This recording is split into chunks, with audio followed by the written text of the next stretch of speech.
क्या आपने कभी सोचा है कि रोजे की हालत में गुस्सा क्यों आता है और क्या गुस्सा करने से हमारा रोजा कमजोर हो जाता है। आज की कहानी में आप जानेंगे कि एक शख्स ने रोजे की हालत में गुस्से पर काबू पाने का किया हैरत अंगेज सबक सीखा।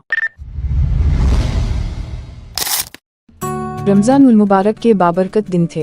अहमद हमेशा की तरह रोजे से था, लेकिन आज का दिन इसके लिए कुछ ज्यादा ही आजमाइशों से भरा हुआ था। सुबह दफ्तर जाते वक्त ट्रैफिक में फंस गया। एक मोटरसाइकिल वाले ने उसकी गाड़ी को मामूली सा टच किया, मगर अहमद ने जब्त किया और कुछ ना कहा। दफ्तर पहुंचा तो एक साथी ने कामनी छोटी सी गलती पर अहमद को तनस का निशाना बनाया।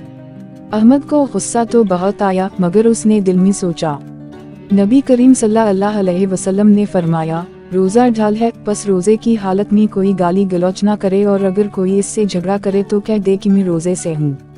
ये हदीस याद आते ही अहमद ने अपना गुस्सा पी लिया और खामोशी इख्तियार की। दोपहर को शदीद भूख और प्यास की हालत में वो एक दुकान पर गया। वहाँ एक गाहक दुकानदार से सख्त बदतमीजी कर रहा था।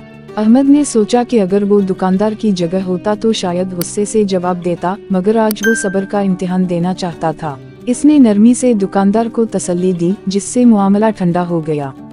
शाम को जब वो घर पहुंचा तो छोटे भाई ने गलती से उसका मोबाइल जमीन पर गिरा दिया। अहमद को एक लम्हे के लिए सख्त गुस्सा आया, मगर फिर वो रुक गया। मैं रोजे से हूँ, मुझे सब्र करना है, इसने नरमी से भाई को समझाया और मुस्कुरा दिया। जब इफ्तार का वक्त आया तो अहमद ने दिल में अल्लाह का शुक्र अदा किया कि वो आज पूरे दिन गुस्से से बचा रहा। इसने महसूस किया कि रोजा सिर्फ भूख और प्यास बर्दाश्त करने का नाम नहीं, बल्कि असल इम्तिहान तो नफ्स पर काबू पाना है। नतीजा, रोजे में गुस्से पर काबू पाने के लिए सब्र, अल्लाह की याद और नबी करीम सल्लल्लाहु अलैहि वसल्लम की तालीमात पर अमल करना जरूरी है।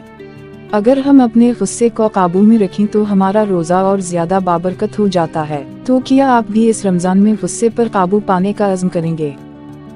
अगर आपको ये वीडियो पसंद आए तो लाइक करें, कमेंट्स में अपनी राय दें और मज़ीद दिलचस्प वीडियोस के लिए हमारे चैनल को सब्सक्राइब करें।